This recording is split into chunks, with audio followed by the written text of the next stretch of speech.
Alrighty. Okay, so here's a video I didn't think I was going to ever make, but I wrecked the Mavic Air 2 yesterday on day 2.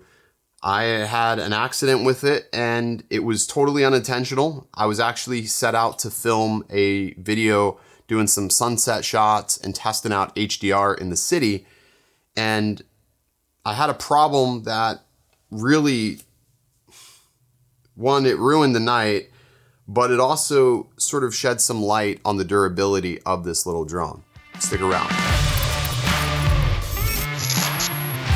What's good, guys? Ken here, you're watching Original Dobo. Today I'm gonna talk about how this thing crashed and the overall durability of the Mavic Air 2. So unfortunately, I don't have video of the crash other than the physical flight logs of the compass abnormality and the issues that were taking place. 100%, this was my fault. This was my fault because I was impatient and I tried forcing a shot. It was 1, pretty windy out. I shouldn't have ever took off. 2, we kept getting compass abnormalities. And 3, I did not have enough GPS satellites to even do this, but I'll explain more on this. So before the drone police get an erection and a super hard on to be like, I told you, chill out. Shut the fuck up. Everybody makes mistakes. Just hear it out, okay? Hear me out.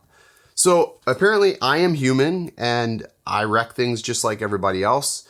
And I had a moment of weakness where I wanted to get the shot and I thought that 2 things I thought would have happened by taking off.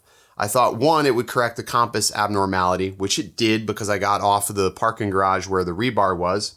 And 2, I thought it would gain satellites. That was my biggest mistake, was thinking that it would have gained satellites. What I should have done was changed locations or pulled the battery out.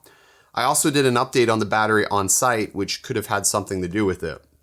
However, Mike from Accelerated Heights, who was with me during this, his drone as well was not able to lock satellites in the location where we were. We were on top of a parking garage in Tampa, and we've flown this spot several times before and never had issues getting satellites with any other drones. So I was being persistent for the wrong reasons, and I didn't even try another drone to really know if it was just the area. So that was mistake number 1. I should have put this one down, popped open the Evo and see if that had issues. If it did, I should have changed locations. So I didn't give it the benefit of the doubt. Anyways, I took off. It also asked me to do a self-unlock because there is an airport there called Peter O'Knight Airport. It's a really tiny Class B airport. So I did the self-unlock and I was hovering there for about 15 feet and I decided to give the sticks some input. I had 7 GPS satellites. I gave the sticks some input and this son of a bitch just took off like a rocket ship in attitude mode. And I was like, holy fuck. I remember at one moment I was like, Mike, it's going, it's gone. And I'm like, I'm chasing after it. I mean, you know, it was a little scary. It was a little scary. I had to hone my inner instinct, which is don't freak out, don't panic. Let's just try to stare at the screen because that's the only thing we can see. And it's just on, you know, Mr. Toad's wild ride through some alleyways. And finally I came to the decision. I'm like, I don't want this over a roadway. I had 2 options.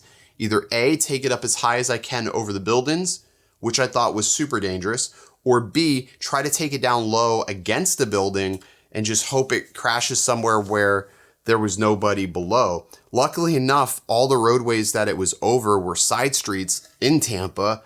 So I saw an option where there was this building, it was a brick building, and there was sparsely placed windows. And at 535 grams, I made the calculated decision to try to take it down into the building so that way it would have crashed safely. So I did that. I let it hit the side of the building and it fell to the ground on an alley corner, which I had no idea at the time where it was. I just saw that it was like on the side road in an alley where the garbage pickup was. So I really didn't know where it was at that point. I just knew it had landed safely, but the gimbal was going crazy. So it was really hard to really see after the impact was made. So after the impact was made, we got some damage here to the front cowl where it, you know, it's got some pretty big scuffs, but this front cowl is all coming off. I don't know if we can gain focus there, but you can sort of see where the cowl itself is peeling up And then you've got some, scuffs and dings there, but nothing really crazy. I mean, most of the damage is right here where this is peeling back. So, but nothing really too terrible, I don't think. And this is an easy fix. This is the only piece that shows any physical signs of damage is this right here. Now I did, chip some props and things like that. And I fully expected the worst when I walked up to this drone. I was thinking it's going to be in pieces. It's the gimbal's going to be destroyed. And the best part about it is I walked up to it, powered it off, and then I powered it back on. And everything calibrated and it was able to take off again. Funny enough, full 11 satellites when I walked up to it. So it had to be just that location and me trying to force that shot that caused the issue. But literally looking over the drone, I mean, it works perfect. Video is fine. I flew it again when I got to my house last night and it flew perfect. And I'm just sort of sitting here in awe thinking to myself like, holy shit, this thing fell 100 feet. It hit the side of a building, probably at about 22 miles an hour, hits the ground, and it's working. I mean, if that's not a real life durability test, I don't know what is. I've had accidents with drones before, but most of the accidents I've had usually have resulted in me taking this and sending it in for repair. Oh, it was probably the most stressful situation that I've ever encountered flying a drone, because I haven't had, I guess, what you call a flyaway since I've really started this. Flyaways really haven't been a thing. These things have really been rock solid for many, many years. And you don't really think about that. But that happening was actually, to me, a good thing, because it makes me realize I need to slow down. I need to not force a shot. I need to be careful and still maintain responsibility, because my fear was that this would have hit a car, it could have hit a person. And I know you guys are like, wow, this isn't good to be talking about this, but you know what? It is good to be talking about this. And I wasn't really sure if I wanted to make a video on this, but a lot of people who have never flown a drone before are getting these in their hands. And I think it's important to understand that just because your drone takes off doesn't necessarily mean it's safe to fly. An inexperienced pilot may not have been able to navigate through that situation.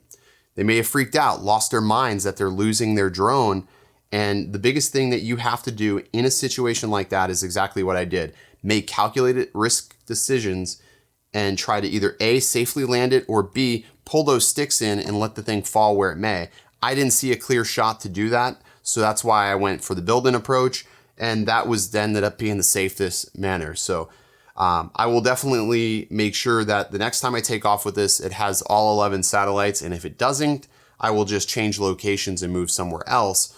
But the fact is, it survived a massive crash. It's still operational. Yeah, it's a little scuffed up, but it's durable as shit. And that, to me, is invaluable. So hopefully this information helps you if you get your Mavic Air 2 and you find yourself in a situation where it lets you take off, but you still see the satellites in red. Don't take off any further, because you could put yourself in a situation where you have a flyaway and you aren't able to recover it. I know this was more of a storytelling video, but I think it's one that was really important. So there you go. Can't wait to read all the drone police and all the holier than holy drone flyers that are out there that tell me, I told you, you fucking idiot. Shut the f up. I'll give you my address. You want to have a conversation. Stay original.